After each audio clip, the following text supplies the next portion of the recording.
Hello everyone, सबका स्वागत है। तो देखिए, ये फाइनल एग्जाम 2025 का ये डेट शीट आपका आ चुका है। तो सबसे इम्पोर्टेंट बात है कि ये साइंस का है, आर्ट्स और कॉमर्स का नहीं। तो साइंस के सभी विद्यार्थियों के लिए है।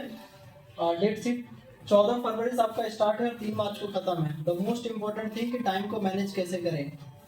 बहुत सारे बच्चों का जैसे क्वेश्चन है कि यहाँ पर देखिए, आप 4 दिन का डेट मिला है। अलग अलग बच्चों का सब्जेक्ट कॉम्बिनेशन अलग होता है। किसी का फिजिक्स केमिस्ट्री कंप्यूटर है, और किसी का मैथ्स होता है, मैथ बायो होता है, मैथ कंप्यूटर होता है, बायो कंप्यूटर होता है, बायो इकोनॉमिक्स होता है। तो देखिए, हम आपको एक साफ साफ सा बात बताते हैं। यदि कोई बच्चा ये सोच रहा है कि सर हम यहाँ जैसे 4 दिन का गैप है और यहाँ पर आप देख सकते हैं कि सिर्फ 1 दिन का गैप है, यहाँ पर 2 दिन का गैप है, यहाँ पर 1 दिन का गैप है।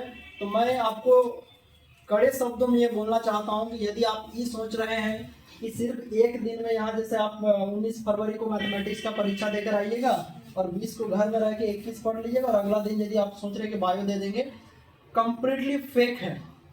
यदि आपका ऐसा इमेजिनेशन भी है तो मैं हर बच्चे को, हर माय डियर स्टूडेंट्स को, भाइयों बहनों को बस ये बोलना चाहूँगा कि 14 फरवरी ये जो डेट है, इसके बाद कुछ भी आप यदि सोच रहे हैं कि प्रिपरेशन करेंगे तो ये आपका बहुत बड़ा बेवकूफ़ी होगा। कुछ भी तैयारी करना है तो ये 14 फरवरी से पहले ही सारा तैयारी करके रखें और इन डेटों में बस रिवीजन हो सकता है। यदि आप ये सोच रहे हैं, देखिए आप एक फैक्ट बात बताते हैं कि 21 फरवरी को आप शाम में, वैसे एग्जाम का टाइम बता दें 2 से 5 ही है।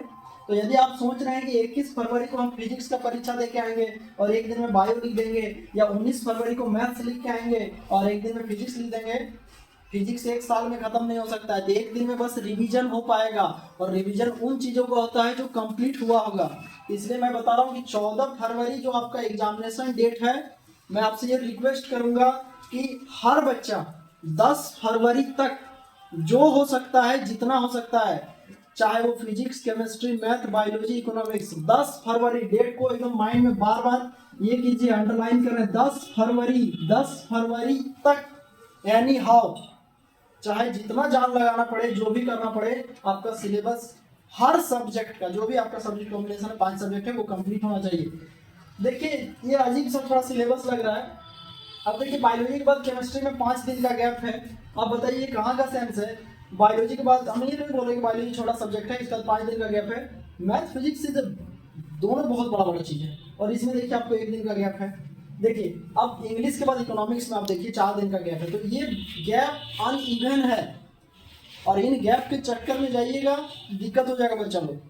यदि आप ये सोच रहे हैं कि इन गैप के बीच में हम तैयारी करें, आप देखिए आप इसका कोई सेंस बनता है। अब 27 फरवरी को है, 28 फरवरी तक का ये है, अब इसमें 4 दिन का गैप दे दिया कंप्यूटर साइंस में। जो गैप आपको फिजिक्स में देना चाहिए, जो गैप आपको इवन बोल सकते हैं बड़े सब्जेक्ट बायोलॉजी और केमिस्ट्री में देना चाहिए, ठीक है, केमिस्ट्री में चलिए जेन्युइन गैप दिया हुआ है, लेकिन ये जो लाइन है ना, तो मैं सबसे यही बोलना चाहूँगा कि यदि कोई भी बच्चा का दिमाग में ये बात चल रहा है, जरा सा भी 1% भी, कि मैं इन गैप के बीच में अपना सारा सिलेबस कंप्लीट कर लूँगा, तो मैं अपने अनुभव के आधार पर बता रहा हूँ, आप सरासर गलत हैं। तैयारी कैसे करना है ये हम बता रहे हैं कि 10 फरवरी तक सभी सब्जेक्ट को कंप्लीट कीजिए।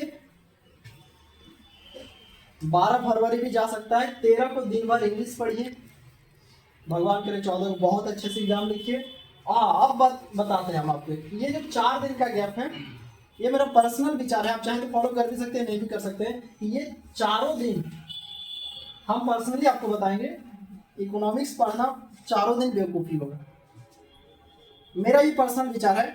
और ये जो आपको मैथ्स है, देखिए आप लोग खुद, ये हम तो डायरेक्ट नहीं बोलेंगे कि इकोनॉमिक्स नहीं पढ़ना चाहिए, वैसे मेरा खुद भी इकोनॉमिक्स ही था, लेकिन ये 4 दिन ना आप ना, हम बताएंगे 14 फरवरी को जब आप शाम को परीक्षा लिख कर आइए, तो ये जो 4 दिन है, इसमें आप मैथ, इकोनॉमिक्स और यदि पॉसिबल है तो मात्र फिजिक्स का छोटा छोटा चैप्टर, नाम सुनिएगा ध्यान से, electromagnetic wave, unit number 5, dual nature, atoms, nuclei और सेमीकंडक्टर। वैसे इतना तो नहीं पढ़ पाइएगा, लेकिन फिर भी हम बता देते हैं। डुअल नेचर, EMW लिख रहे हैं, इलेक्ट्रोमैग्नेटिक वेव। अब बोलिएगा सर आप खाली फिजिक्स का प्रमोशन कर रहे हैं, बात फिजिक्स का नहीं, बात समझ लीजिए, हम बता रहे हैं ये सब छोटा चीज है।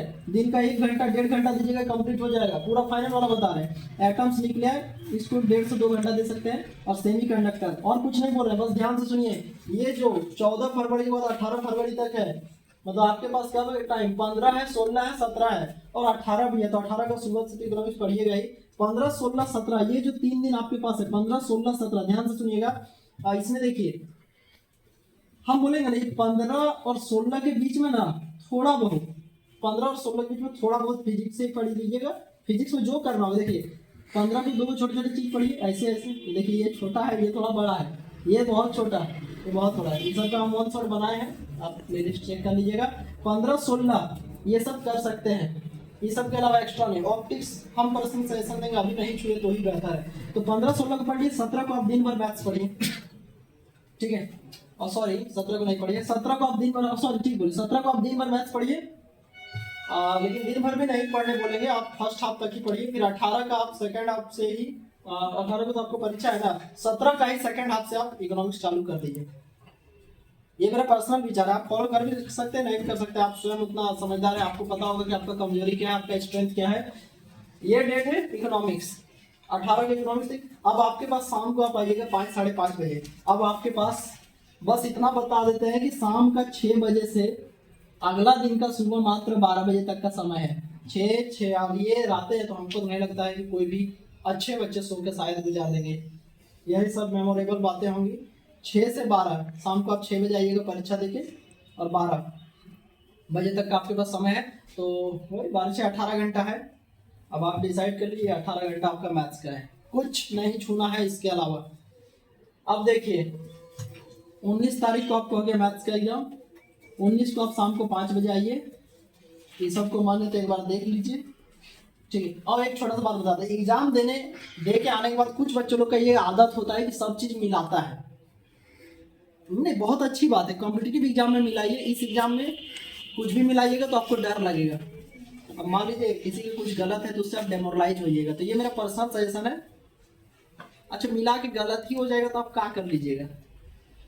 तो दैट्स वाई ये मेरा पर्सनल सजेशन है कि अभी मिलाना कोई वैसा एसेंशियल नहीं है। आप आइए शाम को, ठीक है, फिर मैथ्स पढ़ना हो जाएगा आपका। मैथ्स तो एग्जाम दे दिए, शाम को आके ये चारों देख लिए 2 घंटा में, और उसके बाद आपके पास पूरा दिन भर 20 है और 21 का आधा दिन है। लेकिन अब हम अपना प्रमोशन रोक के ये बोलते हैं कि प्लीज पूरे फिजिक्स मत करिएगा। देखिए ये आपका वेट कर रहा है 22 तारीख को, और इसको लाइटली मत कीजिएगा। ऐसा नहीं है कि कंप्यूटर साइंस, इकोनॉमिक्स, बायोलॉजी ये सब सब्जेक्ट नहीं, ये सब अच्छे सब्जेक्ट है, ठीक है। तो बच्चा लोग बायो थोड़ा सा, एक छोटा सा बात को एडिट करके पीछे कर लीजिएगा कि बायो को ना हम बोलेंगे, मेरे पास पर्सनल सजेशन है कि जब आप मैथ्स का एग्जाम लिख के आओ ना तो रात भर जो आपके पास है ना, कोशिश कीजिए उसी दिन बायो को पढ़ दीजिए।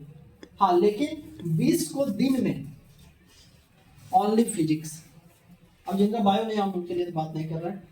बायो आप देखिए लिमिट भर में आप फिजिक्स पढ़ लिए, 21 को नहीं सॉरी 20 को, 21 को भी सुबह तक पढ़ लिए, आराम से एग्जाम लेके आइए, फिर लग जाइए अपना बायोलॉजी पे। इसके बाद बच्चा लोग 5 दिन का समय है केमिस्ट्री के लिए आपके पास, और ये समय चाहिए था या तो यहाँ इस गैप में चाहिए था, ये वाला गैप। कुछ बच्चों का तो सफर यहीं पर समाप्त हो जाएगा, अर्थशास्त्र के जो है, जीव विज्ञान के जो है, ठीक है, उनको बहुत सारी शुभकामनाएं। और कुछ बच्चों का ये बचा हुआ रहेगा कंप्यूटर साइंस, इसके लिए हम आपको विशेष क्या बताएं, आप खुद ही ये समझदार है। इसके बाद में ये जो गैप है ना, ये सब गैप काश इधर मैनेज हो जाता। ये है आपको देखिए सबसे सेंसिटिव समय। तो प्यारे बच्चों बस यही बोलेंगे, नींद डेली आएगा एग्जाम नहीं, नींद डेली आएगा एग्जाम नहीं, ठीक है। कुछ मेमोरेबल समय होना बहुत जरूरी है। बाकी किसी तरह का यदि आपको कोई भी कंफ्यूजन होता है तो आप हमसे पूछिए। टाइम मैनेजमेंट को लेकर कोई भी परेशानी होता है तो डिस्क्रिप्शन बॉक्स में टेलीग्राम का लिंक दिया हुआ है, चैनल का, व्हाट्सएप चैनल का लिंक दिया हुआ है, इंस्टाग्राम का लिंक दिया हुआ है। आप किसी तरह का टाइमिंग इशू लेकर किसी को प्रॉब्लम होता है कि देखिए अभी हम फोकस किए physics, chemistry, math, computer science को, कुछ ऐसे ही बच्चे होंगे जिनका बायोलॉजी कंप्यूटर होगा, कुछ ऐसे ही बच्चे होंगे जिनका बायोलॉजी इकोनॉमिक्स होगा, तो आप उस पर जरा ध्यान रखिएगा। Anyway all the best. और अभी हम आपके लिए और भी सारे वीडियो लाते रहेंगे, चैनल को शेयर कर दीजिएगा और नए हैं तो सब्सक्राइब कर लीजिएगा। धन्यवाद, ऑल द बेस्ट। कोई भी कंफ्यूजन हो आप पर्सनली हमको मैसेज कर सकते हैं, आई विल डेफिनेटली रिप्लाई।